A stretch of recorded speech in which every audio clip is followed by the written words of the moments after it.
Hi, baby boomer fans. We are Jackie and Janine, the Pfeiffer sisters, and love to talk about the 1950s, inviting you to reminisce with us as we explore experiences of that decade. Grab your favorite malt or Green River.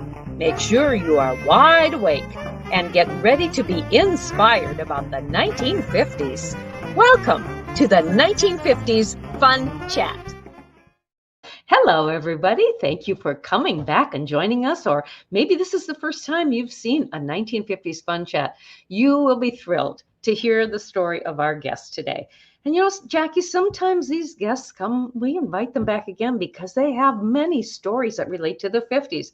Today's guest is one of those. And can you take it from here, please? He is. It is Keith Johnson. But before I introduce him, I wanted to bring our viewers to note the upper right-hand corner. While the Windmill Watched a Slice of Rural America in the 1950s is the book that kicked off this 1950s Fun Chat.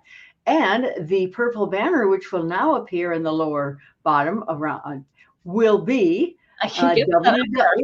is up there. It's sitting up there, www.whilethewindmillwatch.com. And you can go there for all information about the book, about the vendors. And vendors are in 3 or 4 states. I've kind of lost track, sorry. The authors and all of the previous 1950s Fun Chats I have done. So with that, note the purple banner on the bottom there. There it is. Go there, whilethewindmillwatch.com. So now we're going to begin to have our wonderful chat today. It's going to be by Keith Johnson, who was born in 1950 in Northwood, North Dakota. He resides in a farm across the road from where he was raised near Sharon, North Dakota. After attending a country school for 4 years, he transitioned to Northwood Public School System and graduated from high school there in 1968. Then he went to North Dakota State University for a couple of years. So Keith and his wife, Becky, have been married for 51 years. They have 1 daughter and 2 sons and 10 wonderful grandchildren. Keith's entire life has involved raising cattle and horses. Their grandchildren will be the 6th generation who consistently own livestock since 1889. That's quite a history. Keith, welcome to the 1950s Fun Chat. Very good. Thank you for having me. You're welcome. Glad to have you back again. So viewers, the history lesson for this chat involves a topic that is over 2,000 years old. That topic is saddles. With the help of his extensive collection of saddles, Keith will expound on that topic. So before we hear about your collection, Keith, let's begin with a term that's associated with various types of saddles. The primitive wooden saddle tree developed more than 2,000 years ago. So what does it mean, a tree? What does that refer to? Well, the tree is basically it would be the foundation of the saddle. If you've ever seen a saddle being built, you'll see the bare tree, and then they attach the leather and everything, and the layers of leather on it are what form the saddle. But the tree is, I could show you an example. I have a saddle here. Yes. That it's not a bare tree, but what it is, it's a Colombian saddle. Do you want to see that? I can show it to you. Certainly. Yes, please. Mm-hmm. Hey, Keith, do they use a certain type of wood, a variety of wood for saddle trees? The saddles used to be, they started with wood trees, and they've experienced, now they've gone to a lot of rawhide. They've tried rawhide, fiberglass, everything. And it's what's been ironic. They've come back again to a lot of wood trees. This is a Colombian saddle. I didn't realize what it was when I bought it. I thought it was a Mexican saddle. I bought it on a horse sale. And after I looked, it took me a long time to figure out what it was, researching, looking it up on the internet. But it was made in Colombia. So this would be basically what the tree would look like on a Western saddle also, only it's covered with leather, obviously, and everything. And this particular saddle has these pointed gauchos, they call them. On the bottom, covering the stirrup. Yeah. And they got, I don't know if they were for cruising through grass or whatever, but that's so your toes didn't get caught in brush and things like that. Mhm. So- Those South American cowboys had to have pretty good tush to handle riding on that wood. I would ask your viewers if anybody would like to ride a saddle like this all day. I don't think so. No, I don't think so. So anyway, I'd rather go bareback. I think Yeah. so. But that's the story of trees. Trees were made. Hey. That's basically, I guess, the best definition I could give. It's the foundation of the saddle. Mhm. And very Good good one. saddle makers, they have their preferences. I know because. You know, Okay. that's kind of interesting to look at as it went down the very center of that, and it was open. So would that allow breathing space, for more comfort for the cowboy?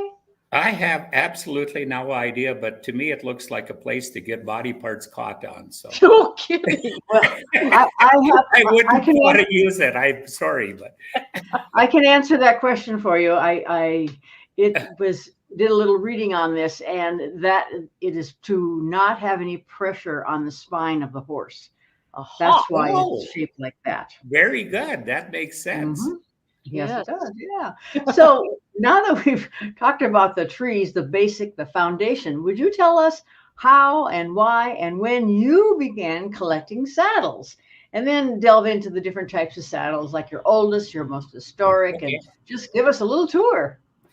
Well, whatever. Anyway, what happened, I don't know when I really started. When I was young, I've always had an obsession. Horses and saddles, I guess I got it from my dad. And I had, he bought me that saddle back when I was 13 years old.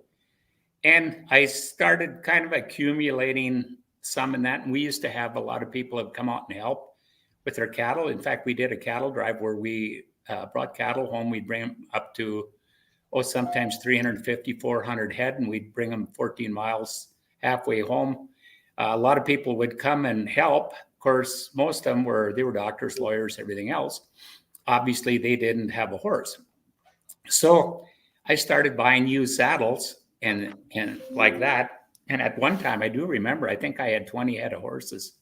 And I was able to saddle them all and, I don't know, when I look back on that, my insurance agent would have had a heart attack if he would have known that all these people, they would come and they'd get on the horse and I'd ask them, you've ridden before? Oh, yes, we've ridden before.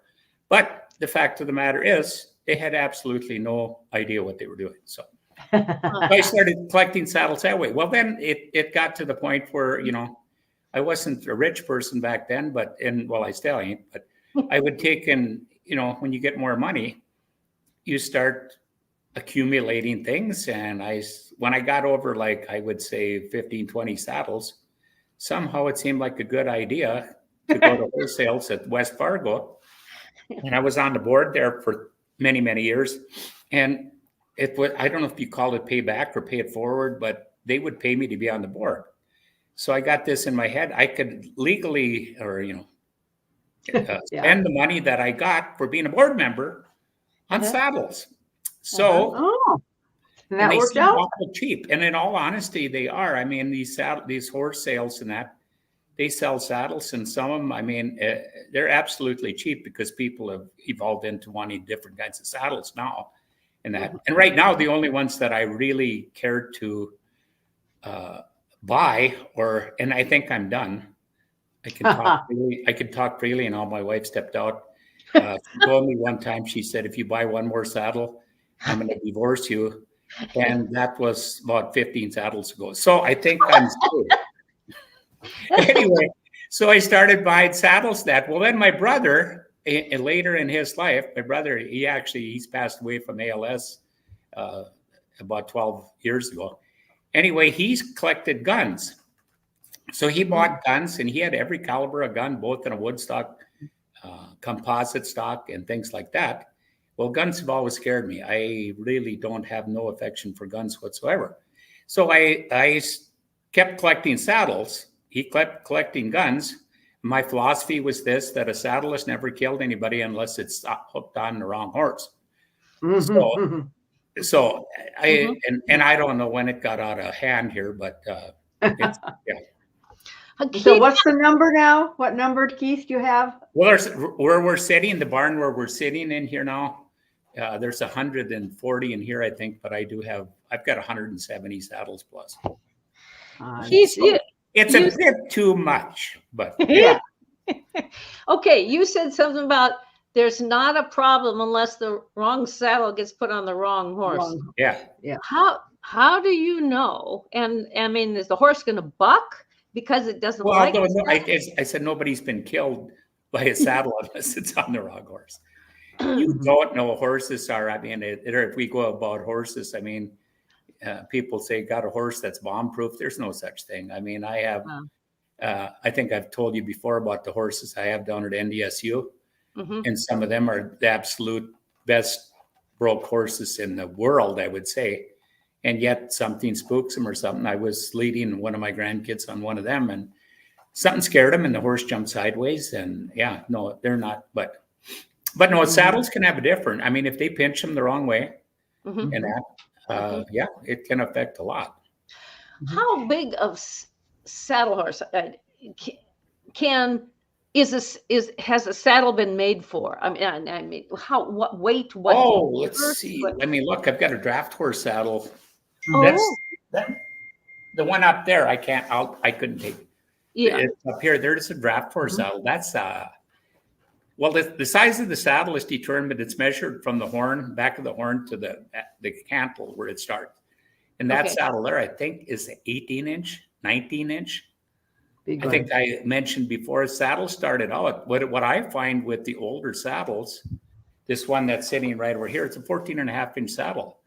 So either, I have no idea, but obviously men were smaller back then, I think. I think a lot of the cowboys were smaller. They had a smaller butt, obviously. But right now, I would not want to sit in a 14.5 saddle to save my life. I mean, that evolved into the most common saddle when I grew up was probably a 14.5 and a 15. And right now, the standard saddle, I would say, if you go to a saddle shop now, I would say most of the saddles in that shop would be a 16-inch. That seems to be the preference of people. That's the size seat. Is that correct? Yep. Okay. Inches. Do you have some saddles that you can show us there? Some special ones that you had shown Jackie and me before? Sure. I'll show you. Well, we'll start with military saddles.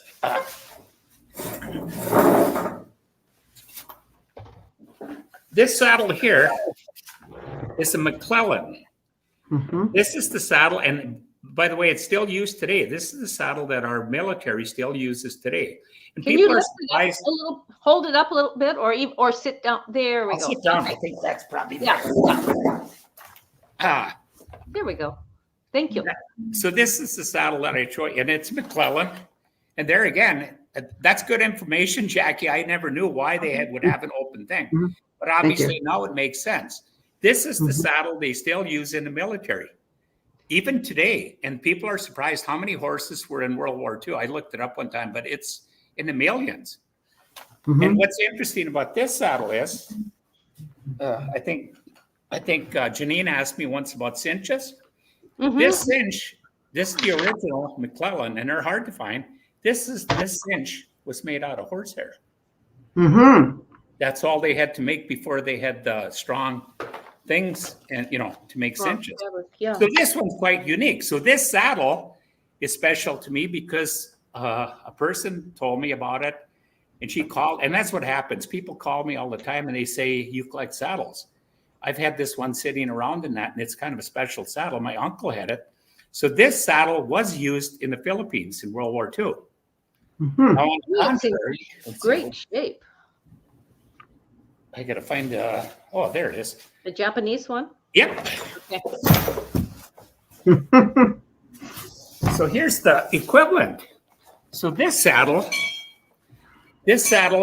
was another thing they called there. And I thought it was an English saddle, and I didn't know if I was interested. Okay, you might find this. No, it's backwards in there. This looks like the horn of the saddle. It's actually back. And this was, so I called the person up and I said, where in the world did you get it? After I took and researched it, it's a Japanese cavalry saddle. It was, her uncle was an officer in the army in World War II in the Philippines, and they captured a warehouse, and everybody else took swords and those kinds of things. But he had a horse at home, so he took a saddle. And I don't know how many he had. But what's unique about this one is that this is the back. It looks like the horn. This is the swell up here. So that's kind of interesting. What do you suppose that was used for? Yeah. Pardon? What was that? Did you find out what that was used for? That little hook in the back? It looks like it's maybe used to. That saddle has little rings, square rings, and it's got hooks like this on the back. And I assume that was used. That saddle, they said, I know what the square rings were for. They said that saddle was, their uncle had it complete, but somehow in, 1940s, it disappeared. It had a breeching in the front, or like a martingale in the front, and it had a breeching on the back to keep it steady. And they would hang ammunition, canteen, I would assume, those kind of things on it. Okay. And everything. So that's kind of a special saddle, like I say. So they probably rode with their swords. Oh, I'm sure, yes. To the saddle. This saddle here, I think maybe in the other chat we had, was a saddle that I found. I had an Amish friend back down there that one of the first Amish fellows was a harness maker. And I bought stuff from him. And he, this one, I think you can see where the stirrups go and stuff. So anyway, he told me one time, he said he had a saddle that he thought had some value. Well, I said, what is it? Well, he went upstairs and got it. And this is a Miles City saddlery saddle. So, of course, I like to research what some of these are. So I called out to Miles City Saddlery in Miles City, Montana. And I started, she said, tell me a little bit about it. Well, I said, it's, I got it from the Amish. It was, he'd had it for 35 years or more. And they actually used it to break colts. So she said, well, I'll look it up. Does it have any markings? Yeah, I said, it's got a diamond. I don't know if you can see it. Yeah, there you can see it. A diamond in the seat. Oh, okay. Yeah. And it says Miles City Saddlery CH Cogshell. Well, he was the one that started the thing. So she said, can you send me pictures? So I did. I started sending her pictures. And lo and behold, this is a saddle that C.H. Cogshell made himself between 1899 and 1909. And then he went into partnership with a fellow named Furneaux, and they started mass manufacturing. And that was the start of Miles City Saddlery. Okay. And they have, so this saddle here. So I said, great. Is it worth anything? They said it's right now it would have a value of over $3,000. This piece of, you see what it is? Well, I said, great, I'll fix it up. Yeah. They said, won't you touch that saddle? Yeah. Leave it the way it is. So anyway. Cool. Okay. What else have I got here? Oh my gosh. Keith, when there were a lot of saddles made that didn't have any padding in the seat. Right. Well, before I ask that question, I'll let you talk about this one. Well, this one is unique too. So a neighbor of mine, this saddle, I said, how old is it? Well, I don't know. He said, he's 79 years old. This was his great-great-grandmother's saddle. It's a side saddle. You're familiar with, they would ride with these and they would hook one leg over this. I don't have the stirrup on it now because I had a fellow oil it. But the stirrup looked like a high-heel shoe. It was about that long and it was about that wide and it was tapered in the end. So a woman's shoe would fit along it. But can you imagine riding in this with your leg hooked over? I suppose it was to accommodate skirts and things like that. Wow. There ought to have been a rodeo competition for something like that. That's tough. Well, I bet they really weren't good for barrel racing. You think? No. So anyway, these are probably some, and I mean, there's a lot of the other saddles in here, too many to mention, but a lot of them are, I get neighbors that call, people that know I collect them. And they'll call me up and they say, they have a saddle, had it for years. It's kind of gotten to be in the way. So they ask if I want it. And I have neighbor saddles here that they've sold me. I mean, people that used to go riding with us on the cattle drives, different things. And the only ones I really want to buy now, I mean, I'll buy name brand saddles. I'll buy ones that mean something if I knew the people. And a lot of them were, they were neighbors that had, and most of them, in all honesty, were in the 1950s, I'm guessing. I had 3 saddles way over here on the end, up on top. And if you ever heard of Stockman Supply in West Fargo, North Dakota, they did move to Mandan. Anyway, when they closed out, I ended up with one of them that the guy that owned it, the Jameson brothers, he said, we'd been a good customer. We probably spent excess of $15,000 on veterinary things there over the years every year. So he said, I want to give you a deal on a saddle. So he sold me a saddle and I made him an offer and it was low. I won't even dare tell you how low I lowballed it, but he sold me that saddle. Well, it's about a third of what it was worth. But he said, you've been a good customer. So he sold it to me for that. Well, then I came back and they had, I think they were down to probably 20 saddles. They were going to move them to Mandan. So he said, pick out, this was not him then, it was the manager.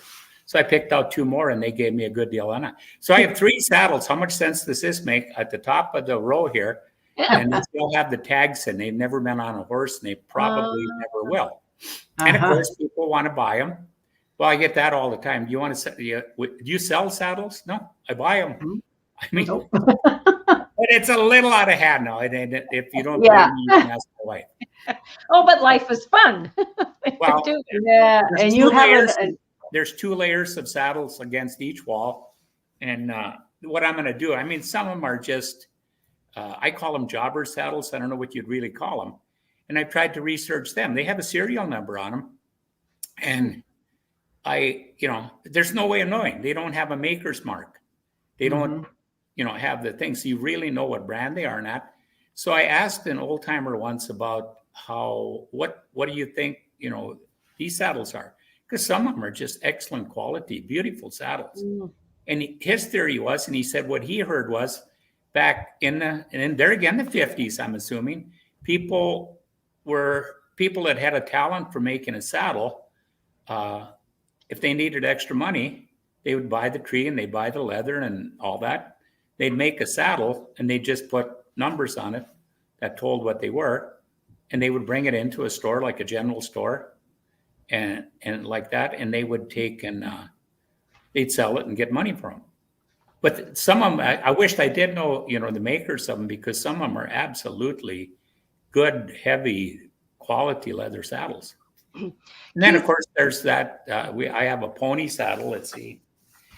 That, believe it or not, you could order a saddle from Sears Roebuck. There's several of them in there. My dad had a trophy saddle, or not a trophy saddle, parade saddle, a black parade saddle full of spots.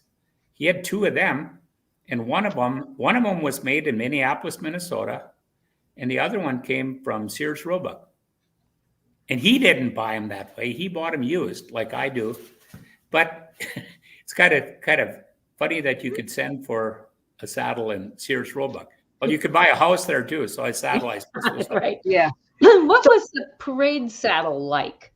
Well, they're full of spots. It would take me a while to get a hold of one, but they're full of spots. You know what a spot is? A shiny the metal. Oh, okay. All Yeah. over. Okay. They have the 2 I have. They have the gauchos on with the curved stirrups. Yes. And there again, they were. Most of the ones that I ran across are like 15-inch saddles. So they aren't the bigger ones. They're 14.5 or 15-inch. That was a common size. Even some of the ones I went to Tombstone, Arizona, and went through a museum there. And what was weird is I found 2 saddles there that I have in my collection, the exact same things. No maker's mark, but they had the old high back. They were smooth. No padded seat. I'm guessing, Mhm. I have no idea. They're from the 40s, I'm guessing, or before. And what kind of determines the age of some of those saddles, they used to cover all of the rings in leather. Mm. So that was kind of different. So can you tell us about the different how have saddles changed from the 1950s to the present? You have a sample of a 1950s saddle, maybe? Well, yes, the one that here, this. Okay, the 50 saddles, and I don't know, honestly, I do not know when they, when padded seats come in, but the swell here, most of the older saddles, I never saw a saddle that had a tapered swell like the modern saddles until that's got to be, I have no idea. I don't know, never have researched when that was, but the older saddles, of course, were, and then of course the double cinch. That's something that was new. Yes. I don't. Yeah. You see the rings here, the saddle rings. Yeah. They make a double cinch, and those kind of things. And I don't believe they were. I don't think that was the thing that was very common. Now you hardly buy. The only ones that are, they're show saddles that just have the notch here to put. You could put a, but I don't think it's more for decoration. It isn't. It doesn't have the strength that the rings. These rings, by the way, are like this. They go over the tree that we talked about, and they're hooked in there, and all of that is covered by the leather on the outside. So, but this saddle, I know for a fact, this saddle my dad bought for me in it would have been 63. So this very likely could be a 50 saddle, and I've had it ever since. How did that pommel change then? Pardon? How did the shape of the pommel change? This is the horns. The horns got that. It's the cantle. It's, a lot of these are high backs called. I've got some of them too.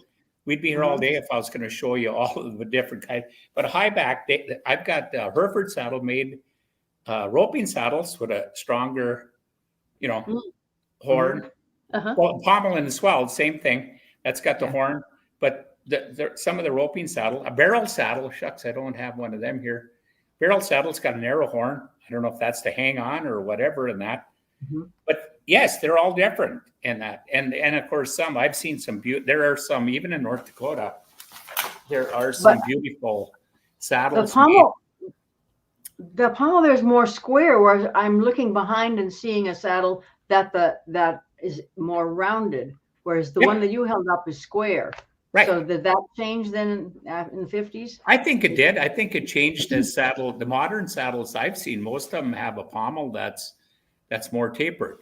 It doesn't have the square edge. Okay. But there's still some, I don't know what you even call that. You can buy a thing and you could put on to make them square for support to grab your knees and that in it. So, so I have all kinds. Is there a special cutting saddle made that you know of? I think a lot of them, I do have the swell or the pommel that is more square. And of course, that would make some sense in a cutting horse that's going back and forth, and that they grip it with their knees.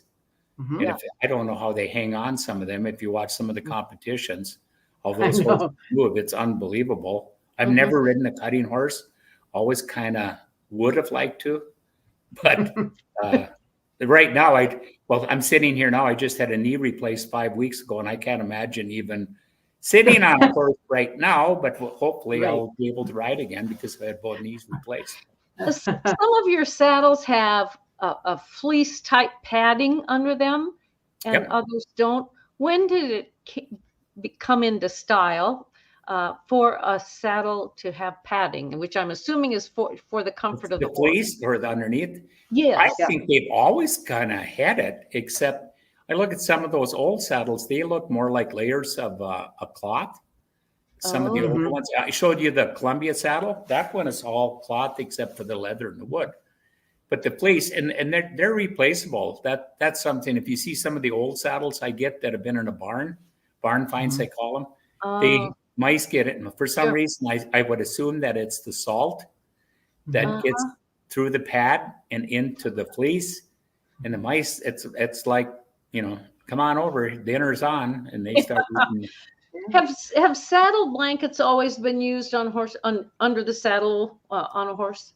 I think so. I think there's an older fellow in that, and we got into the conversation one day. And right now, a lot of and I'll say mostly women are kind of particular about, and they like, they want a special saddle that fits the horse and all that. So we had a conversation about, fitting a saddle to a horse and all this. He said, I don't know what all of this discussion about that is. He said, if we had a skinny horse, we put an extra pad on. If the horse was fat, we had a less of a pad. He said, he said, we never had a farrier. We trimmed with a big hoof trimmer with 2 handles. He said, we never wormed a horse except some of the old Norwegians that chewed snus. That's how they used to worm their horses. They'd throw a box of snuff in the feed, in with the feed, and that's supposedly wormed the horse. Yeah. And I did a little research on that, and yes, that's still that is. That did it. It'll worm a horse. I don't know. So I'm assuming that all of those guys that chew snus these days, they don't have any worms. I'm just a thought. Probably not. The pad, what goes underneath that saddle is very important. And yes, they used to use blankets, but now there are pads, and those pads are there for the comfort of the horse. And you'll find, like, if the cowgirl is wearing a pink shirt, there's a pink saddle pad underneath. And the pads nowadays, I mean, you could pay more for a pad. Yeah. The name brand pads, some of them cost more than a saddle. Can they be cleaned? Well, the ones that I've always used, the best way to clean them would be, we would hang them on a fence line, use a pressure washer, and leave them out in the sun to dry. Yeah. You don't do that with a saddle. I've seen saddles where people tried to wash them, but water is kind of an enemy to leather. You can wipe them off. I mean, well, behind me, you see all the tags on the saddles now. Most of them, I have a friend who never had really done much of it before, but he got obsessed and he cleaned saddles. He's cleaned more than, I'm sure up to 50 saddles for me now. And he takes some of them and they are absolutely, you would think they're shot. I mean, and when they come back from them, they're just, but he just kind of, he kind of considers it a hobby. He lives out in Arizona in wintertime. He's got a house or a lake cabin down in Minnesota. So he comes and gets a couple saddles. He said he likes to sit in his open garage sometimes and he does what he wants. But he's researched all of the cleaning things and things like that. But as far as pads, maybe I'm just tight, but I don't own a pad that costs too much money. So, but I know they do. I mean, they spend a lot of money on pads. And for that reason, Becky. Do you have a favorite saddle in your collection? Well, I guess if you want to call favorite, the one I showed you that I got when that has some special meaning. I've had that saddle since I was 13. The stirrup leathers, that's the ones that I've wore them out completely. And there was an old guy that he would hand make saddles, and he was just a joy to be around. His name was Wayne Kaiser from down by Galesburg. And we'd go down there. He made head stalls and he made this, but he did saddle repair. And I've had that saddle repaired there a couple times. In fact, if I got to show you, if you notice the horn here, it's rubbed off in that. So I brought it down there to him and I wanted him to recover the horn and he wouldn't do it. You see that it's rubbed off on there. And what happened was the saddle fell out of the back of a pickup and it rubbed on the ground. So I wanted Wayne to repair the horn. Now he said, I don't think I want to do that. I said, well, that's too bad. I said, I kind of wished no, he said, you got to leave that. He said, that gives it some character. True. Plus, you've got a story how it happened. So yes. You do. You have a story. Do your grandchildren use that saddle? No, I don't think they ever have. They have their own. I buy saddles for them. They're a high back, so they can you could sit in them. I mean, it's a thing. They all got their own saddles. They have the most reasonable saddle, I think, that for a kid. And I would say that to anybody that if they're looking for a kid saddle, Corriente makes a real nice saddle. It's reasonable. It's comfortable for kids, but you want a real high back on it so that they get settled into it, and Mhm. it's much easier for them to ride in. Mhm. When I'm going back to the low backs on a saddle, and I have a vision in my mind about from the 50s, 60s time when we were growing up, that the saddle had a beautiful padded seat and it had a low back on it, and Mhm. was that less safe for a rider to ride in a saddle like that versus one then with a high back? I don't know. I would guess not for an adult, and that, but it's it's just the way they were made. Most of the saddles, by the way, that's the cantle it's called, and most of them are lower. Like I said, I have Hereford makes a real high back, and but most of the kids saddle, the ones that I consider the best, have a high back, high cantle, and I'm assuming that's so a kid, if they get loose in the saddle, they don't, fall out. Well, you can use if you use your legs in the stirrups and you put, pressure on your there, and you've got a high back or a high cantle, the kids would be much safer because they wouldn't be so apt to fall out. They'd be more stable, I guess would be the term. Do you find those gauchos, I believe you call them, on kids' saddles? All the time. They're covers. Okay, yes. Yeah, I do. It'd take me a while to find one in here, but Yeah. I do. Oh, that's fine. That's fine. I bet your barn smells wonderfully like leather. That is the term that everybody, okay, there's two things. When they walk through the front door, first thing they take a breath and they say, oh my gosh, it smells good in here. And I by the way, I was, until I was 13, 14, I was allergic to horses. So yeah, it's weird. I'm the only one in the family that's had a passion for horses, and I was the one that was allergic. But they say, so did you outgrow it? Yeah, I Did did. you outgrow that? Yeah, right now I'd be sicker than a dog right now. My eyes would be watering, and the only medicine they had was, I think it was a placebo. It was a liquid red medicine. They'd give me 2 teaspoons. I have asthma. I've had asthma since birth, and my mom, she spent whatever. I mean, she would give me that medicine. And I think like I said, it might have been just in my mind. You can't psych yourself out of it, but I suffered a lot with Shetland ponies. But what the two things they say, they walk through the front door, and the first thing they say, "Oh my gosh, it smells good in here." Oh, okay. I don't smell it because when I'm in here, I get used to it. The other thing they say, "You weren't kidding." I said, "What do you mean?" You do have 140 saddles in it. I don't think people believe it sometimes. Right. And in fact, the story, Janine, I would talk when we were setting this up yesterday. I told Janine a story, and I was at a cattle tour or a stockman's convention, and I was sitting at a banquet having a meal, and all of a sudden this woman came up to me that I had absolutely no idea who she was.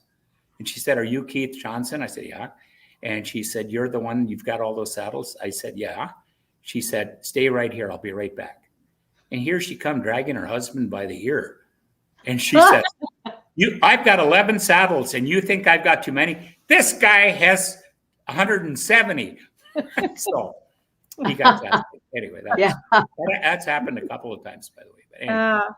Well, in finishing our chat today, Keith, I want to ask you one question. Okay. What will happen to this collection in the future? Just visited with the guy at the Amish horse sale I was at the other day, and he said he's having a sale on Saturday, and he don't have near the stuff I've got. He's got horse drawn equipment and things like that. So he said, my kids were after me to, have a sale a long time ago. And he said, what are you going to do with all your stuff? I know you got a lot of stuff. I said, I'm going to die, and then they could deal with it, whatever they want to do. Yeah, you don't care. Well, no, I'll be dead. I'm sorry, but I'm going to enjoy it as long as I have. If you see the tags on the saddles, our pastor, a local pastor and a secretary who are friends came out, and them with my daughter and another friend, they put tags on all the saddles because my wife has been after me for years. She has no idea. The saddle, that old Mild City saddle I showed you, that supposedly is worth over $3,000. The new saddles, they have no idea what they're worth. So that gave them a little peace of mind that when I do pass or whatever, and I don't foresee, I would assume maybe if something happened that I got put in a home or something, I would probably consider having a sale. I don't know how you'd have a sale on 170 saddles. I've often wondered if it would be, if it would increase the value of the saddles, if there would be more people that would show up. I would assume maybe it would, because I was to a place called the Red Horse Ranch down by Fargo, where they sold out a whole bunch of saddles. And believe it or not, there was a lot of dealers that showed up there, and they bid pretty good on some of those saddles. Well, yesterday I was down to this week down there to the Amish sale at Verndale, and I felt richer after going through and looking at their used saddles, because I got a lot of saddles that I had priced way low on the tags that they had listed for a lot more. But no, I don't really foresee. My wife would hope that I would probably do something, and my daughter, she always says, "Dad, what do you want all those saddles for?" But I don't know. You enjoyed it. Maybe I'm a hoarder. I don't. Well, yeah, I am. Kind of. Keith, thank you. This has been, viewers, this has been our guest, Keith Johnson. And if you want to hear his first fun chat with us, I need to look up that number. Do you know that number? 71. Number 71 of fun chats. I remember that. Yeah, you can find those all a year ago. Yeah, a year ago in January 2023. Was it January of 23? I think it maybe was something like that. Okay. You can find all those archived on our website at whilethewindmillwatch.com. So we've got all kinds of watching fun stuff for you out there. And might I add, Janine, it was great to meet. I got to meet these two gals in person at the Stockman's Convention last year out in Watford City, and it was a joy to sit down and just visit with you. And we each bought autographed books. You get someplace. Yeah. Well, we have such fun meeting our fun chat guests face to face. Of course, that doesn't always happen, but boy, it's just like you can take a breath of fresh air, and you're just the greatest friends. So thank you, Keith. We're just delighted you joined us today talking about your saddle collection. Okay, Jackie, thank you, ladies. You're welcome. Thank you. So, viewers, I draw your eye to the book that's on the upper right or left, depending upon your corner or mine. You'll see the little white dot. That is a very special award that this book received. It was an independent press award as the distinguished favorite in the regional category. And it's regional because we talked about a region of North Dakota, but it could be any rural region, because it's could be in Washington or in Oklahoma or Nebraska. We talk about the history of rural America in the 1950s. So until next time, tell your friends, even your relatives, about that 1950s fun chat. So until then, toodaloo.